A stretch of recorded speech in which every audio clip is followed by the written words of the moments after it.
All right, folks, we are wrapping up day 2 of practice for stop number 6 of the FLW Tour on Lake Chickamauga. This one is presented by Evinrude. I got Grae Buck with me.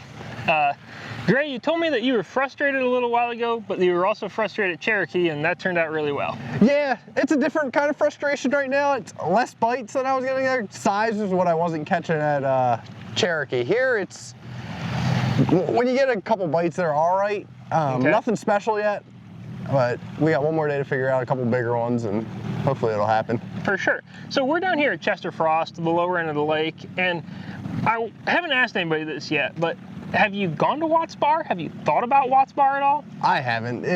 I put kind of all my eggs in. Chickamauga's too good to leave? Yeah, and I've been just staying in this kind of one section from here to up to, what is that, wherever that bridge is up there. So all right.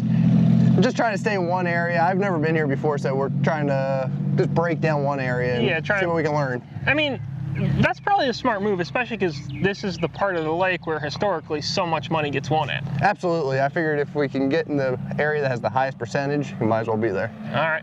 What's your best guess on sort of the stage of the fish and just where things are setting up? Because we've got water in, I suppose, the 70s by now in a lot of places, and there's probably some fish on beds, there's probably some fish on the ledges, right? Yeah, there sure are.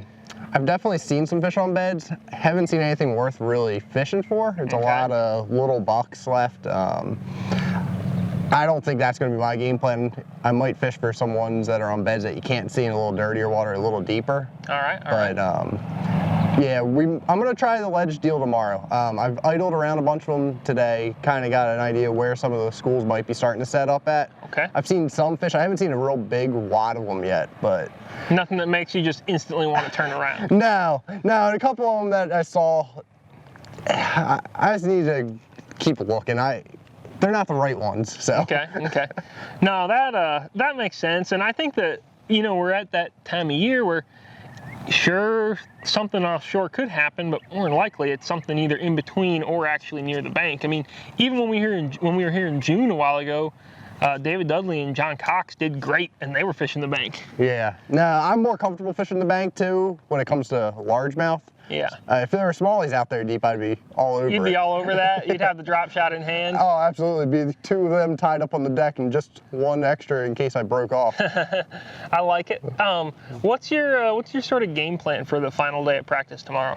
I'm going to go start shallow for the first few hours tomorrow, see if we can't find some bait up shallow, and then work out deep the rest of the day and really try to put some time in there, start fishing for a couple of those schools that we've been seeing out there and see if we can figure out how to make them bite. Okay.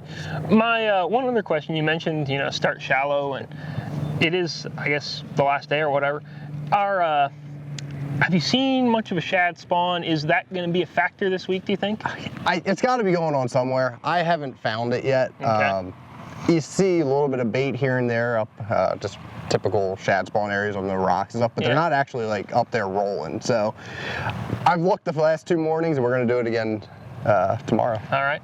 You're from Pennsylvania. Have you ever really fished a shad spawn? Because that's not really a thing up north. No, it's not. Actually, the first time I ever did that was last year in the tour event at Kentucky Lake. Okay. It took me 3 mornings to find one. I finally found one, and then it was so far. It probably wasn't happening. Well, it was happening, but we launched. I was so far away from where those fish were. I didn't realize how quick they stop when the sun gets up. Yep. So got a little more knowledge of that this time. We're launching pretty early, I think. It's 6:30, so we'll actually have. You'll have some time to like play with, but it's awfully hard to hang your hat on a bite that's going to last for like half an hour. Yeah. Or so. Yeah, I'm not. If you can get 1 or 2 extra bonus fish there, good deal. If not, I'm gonna just keep doing my shallow deal unless I find something deep tomorrow. All right, well, Grae, thanks for stopping by, and good luck out there. Thanks, Jody. All right, folks, we are rolling things along with Alex Davis. Alex, you guide on Gunnersville. You always catch them when we're on the Tennessee River. I love the Tennessee River. I love just how the lake's set up. I love fishing grass and fishing deep, so I mean, I kind of feel at home here. Tell me, this week, you're maybe my best guy yet for telling me exactly what's going on from a everything is in play perspective, if that makes sense. Because you would know, like, you're from right down the river, you've got a lot of experience on this. What's going on out there? The problem is everything is in play. Okay, great. Before we That's come not here, my problem. no, like right before we come up here on Gunnersville, there was still a lot of fish spawning. There was still some moving up. There was some post spawn. Very few were deep at all, if any. So you had fish in all different phases, and come here and they're still all in different phases. So it's actually great for this lake, because the problem with this place, it's not a problem, is that fish is very, very small. Yeah, There's especially when it's ledge fishing season. ledge fishing, like the last time we was up here, I mean, pretty much 98% of the people ledge fish, and it puts everyone on the same places, and it kind of gets where it's not to say not fun, but it's not fun. Well, when Casey Martin won here, I mean, everybody remembers, I think there were, it's like Mark Rose and JT Kenny and him and maybe somebody else, and they were all fishing the same They spot. was actually like boat they to was boat. they was like rub rail to rub Yeah. rail. Like at the time we had co-anglers, and the co-anglers couldn't even cast because of it. And that's not really fun. That's necessarily. not fun. I mean, yes, there's a winner and there's a second place, and a lot of people get checks, but it's not like a fun tournament. Not like where we just came from, where everyone spreads out. Yep. So this one, luck it being what it is, there's gonna be a lot of people getting spread out. I mean, yesterday we caught some in 1.5 feet of water. I mean, the water in a lot of the creeks is clear, like when you get in the creeks, but if you're on the middle of the main lake, it's more stained. So I'm sure there's still a bunch bedding. Okay.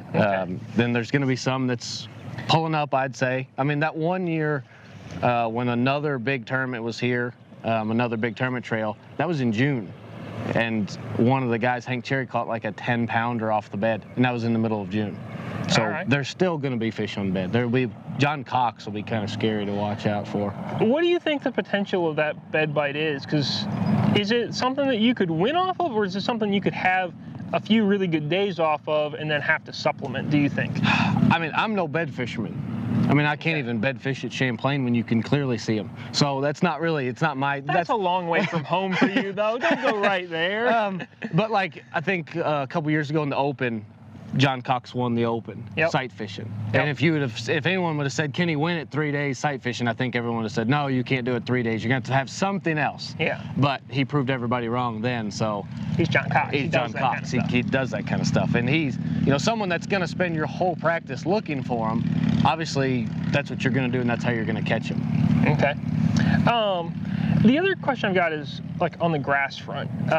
Chickamauga was really low this year. I know in the winter, Gunnersville has a ton of grass. Is there a lot of grass to be had on Chick right now, or has it just not grown up? Is that not going to be a predominant bite? Well, I came up here probably about 1.5 months, 2 months ago. And there was grass, and the same places have grass. Okay.